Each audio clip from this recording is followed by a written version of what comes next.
জানি না এই লোকটা আবার কোথায় গেল।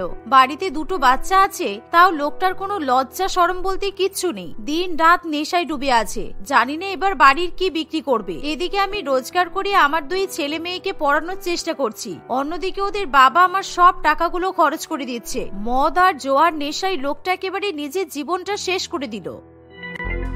আসলে কবিতার স্বামী নিখিলেশ ছিল একজন মাতাল। তার উপর সে গ্রামের অন্যান্য মাতালদের সঙ্গে জুয়া খেলতে ব্যস্ত থাকতো। সে কখনোই রোজগার করার চেষ্টা করতো না। আর কবিতা সেলাইয়ের কাজ জানে বলে সে তার দুই বাচ্চাকে নিয়ে সংসার চালাতে পারছে, কিন্তু নিখিলেশ তার বউয়ের টাকাতেই জুয়া খেলে বেড়ায়। এমনই একদিন, এই নিখিলেশ, তুই কিন্তু আরেকবার ভেবে নে। এর আগেও তুই আমাদের কাছে অনেক কিছু জিনিস হেরে গেছিস, কিন্তু আমরা তোকে সব ছেড়ে দিয়েছি। কিন্তু এবার আর ছাড়বো না তোকে। তুই ঠিকভাবে বল, তুই কি আদৌ তোর ওই বাড়িটা জোয়াতে হাঁটতে চাস? এই চুপ কর তো, আমাকে একদম জ্ঞান দিবি না। আর যা, ওই বাড়িটা তোরা নিয়ে নে। আমার ওই বাড়িটাতে কিচ্ছু নেই। তাছাড়া ওরা যেখানে পারে যাক, সেটা থেকে আমার কোনো লাভ নেই। আমি শুধু ওদের কাছ থেকে পয়সা পেয়ে গেলেই চলে যাবে। যা যা, ওই বাড়িটাতে কিচ্ছু নেই। যা, ওই বাড়িটা তোরা নিয়ে নে। নিখিলেশ তার বউ এবং ছেলে মেয়েদের পরোয়া না করেই নিজের বাড়ি জুয়াতে লাগিয়ে দেয়, যার ফলে নিখিলেশ হেরে যাওয়া মাত্রই প্রীতম বাবু এবং তার সঙ্গীরা নিখিলেশের বাড়িতে গিয়ে পৌঁছায়। এই যে সন্ধ্যার মধ্যে বাড়িটা ফাঁকা করে ফেলো। নিখিলেশ এই বাড়িটা জুয়াতে হেরে গেছে, তাই এবার থেকে তোমরা এই বাড়িতে থাকবে না। যাও যাও, এখন এই বাড়ি থেকে চলে যাও। এ কি বলছেন আপনারা? আমি আমার দুই বাচ্চাকে নিয়ে কোথায় যাব? আর নিখিলেশ এটা কিভাবে করতে পারি? ও কি জানে না ওর দুটো বাচ্চা আছে? দয়া করে আপনারা এই বাড়ি থেকে আমাদেরকে তাড়িয়ে দেবেন না। নিখিলেশ তো নেশা করে হয়তো ভুলভাল কাজ করে ফেলেছে, কিন্তু আপনারা তো আর নেশাগ্রস্ত নন। তাই আপনাদের আমি হাত জোড় করে বলছি, এই বাড়ি থেকে আমাদেরকে তাড়িয়ে দেবেন না। দেখুন, এর আগে আমরা অনেকবার নিখিলেশকে ছেড়ে দিয়েছি, কিন্তু এবার আর কোনোভাবেই ছাড়তে পারবো না। তাই এই বাড়িটা আপনাকে ছাড়তেই হবে। আর আমরা জানি না আপনার দুই ছেলে মেয়েকে নিয়ে আপনি কোথায় যাবেন। সন্ধ্যার মধ্যে আমি আবারও আসবো। এই বাড়িটা তাড়াতাড়ি ফাঁকা করে ফেলুন। এই বলে প্রীতম বাবু তার সঙ্গীদেরকে নিয়ে সেখান থেকে চলে যায়। তাই কবিতা বাধ্য হয়ে তার দুই ছেলে মেয়েকে নিয়ে ব্যাগপত্র গুছিয়ে বাড়ি থেকে বেরিয়ে পড়ে। মা, আমার খুব জোরে খিদে পেয়েছে। কখন থেকে আমরা হেঁটেই যাচ্ছি, তুমি তো আমাদেরকে কিছু খেতেই দিলে না। ওই দোকানটা থেকে কিছু কিনে নিয়ে এসে দাও না মা। আচ্ছা ঠিক আছে, তোরা এখানে দাঁড়া, আমি ওই দোকানদার কাকুটার কাছ থেকে তোদের জন্য কিছু খাবার নিয়ে আসছি। এই বলে কবিতা তার দুই ছেলে মেয়েকে নিয়ে দোকানে যায়, আর সেই দোকান থেকে পিউ এবং কবিতাকে পাউরুটি কিনে দেয়। সেই পাউরুটি খেয়ে পিউ এবং পল্টু দুই ভাই বোনে পেট ভরায়। আচ্ছা দাদা, বলছি আপনার কি কোনো চেনাশোনা ভাড়া বাড়ি আছে যেখানে আমি বাড়ি ভাড়া নিয়ে থাকতে পারি?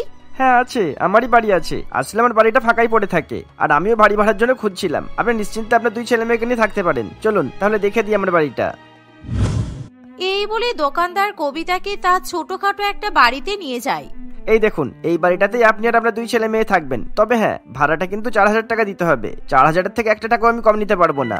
কি 4000 টাকা? এই সামান্য ছোট ঘর, তার উপর 4000 টাকা ভাড়া দিয়ে দিলে আমি সংসার চালাবো কিভাবে? দাদা, আপনি তো দেখতেই পাচ্ছেন আমি গরিব মানুষ। 4000 টাকা ভাড়া আমি কিভাবে দেব বলুন? আপনি দয়া করে ভাড়াটা একটু কমান না দাদা। না না, তাহলে আপনারা যেতে পারেন, আমি আমার বাড়ি ভাড়া দেব না। আচ্ছা ঠিক আছে ঠিক আছে, আমি তো সেলাইয়ের কাজ জানি।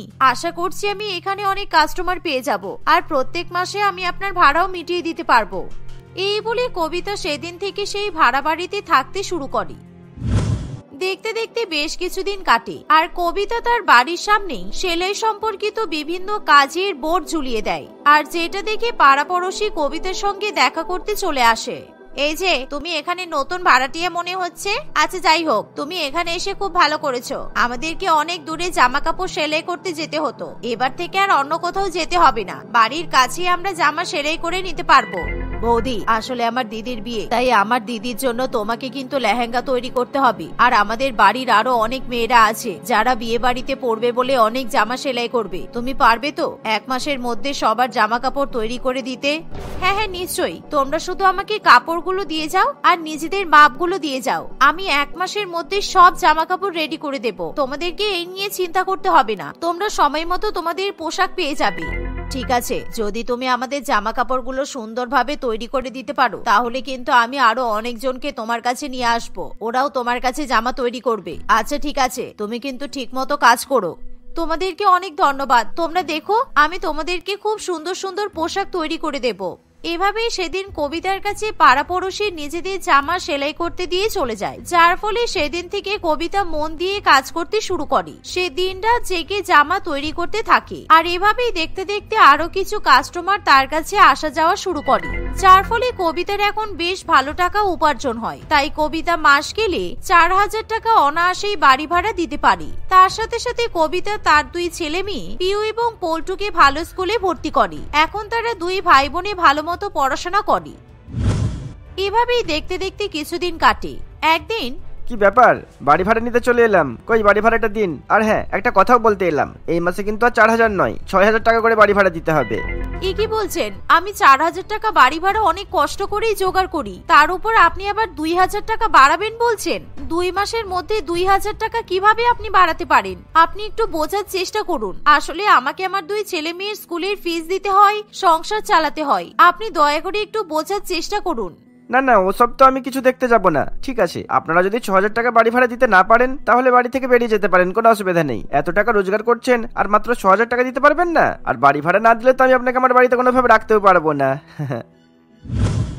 এভাবেই বাড়িওয়ালা কবিতা এবং তার 2 ছেলে মেয়েকে ঘাট ধাক্কা দিয়ে বাড়ি থেকে বের করে দেয়। আর এমন সময় সেখানে অনেক পাড়া প্রতিবেশী এসে জমা হয়। আমি জানতাম 2 মাস পর এই বাড়িওয়ালা ঠিক বাড়ি ভাড়া বাড়িয়ে দেবে। যেই দেখেছে মেয়েটা ভালো ইনকাম করছে অমনি বাড়ির ভাড়াটা বাড়িয়ে দিল। এই কবিতা, তুই চিন্তা করিস না, তুই আমার বাড়িতে থাকতে পারিস। আসলে আমার ছেলে মেয়ে নেই তো, তাই আমাকে সারাদিন বাড়িতে একা একাই থাকতে হয়। আর আমার বাড়িতে একটা ঘর একদমই ফাঁকা পড়ে আছে, তাই তুই চাইলেই তোর 2 ছেলে মেয়েকে নিয়ে আমার বাড়িতে থাকতে পারিস। অনেক অনেক ধন্যবাদ তোমাকে। তুমি আমাকে আশ্রয় না দিলে আমাদের কি যে হতো আমি সেটাই বুঝতে পারছি না। হয়তো আমার 2 ছেলে মেয়েকে নিয়ে আমাকে রাস্তায় রাস্তায় দিন কাটাতে হতো। তোমাদের সবাইকে অনেক ধন্যবাদ আমার পাশে থাকার জন্য। কাকিমা, আমি কিন্তু দর্জির কাজ করে তোমার ভাড়া তোমাকে দিয়ে দেব। না না, আমাকে ভাড়া দিতে হবে না, বাড়ি ভাড়া আমার দরকার নেই। তুই শুধু আমাকে বিভিন্ন ডিজাইনের সুন্দর সুন্দর চুড়িদার সেলাই করে দিবি, কারণ আমার চুড়িদার পরতে ভীষণ ভালো লাগে। এছাড়া আমার আর কিছুই চাই না। আর তাছাড়া তুই যদি আমার বাড়িতে থাকিস তাহলে আমি আমার একটা সঙ্গী পাবো, কারণ সারাদিন বাড়িতে একা একা থাকতে থাকতে আমি পাগল হয়ে যাই। এভাবেই পাড়া প্রতিবেশী সবাই কবিতাকে অনেক ভালোবাসা দেয়। তাই কবিতা সেদিন থেকেই কমলা দেবীর বাড়িতে থাকতে শুরু করে। আর এখন কবিতা আরো বেশি কাস্টমার পেতে থাকে। এমনকি কমলা দেবীও কবিতার জন্য অনেক কাস্টমারের খোঁজ করে। এভাবেই আরো কিছুদিন কাটে। একদিন, কাকিমা, এই নাও, আমি তোমাকে কিছু টাকা দিতে চাই। আসলে এতদিন ধরে তোমার বাড়িতে আছি আর টাকা দেব না, এটা কি হতে পারে বলো?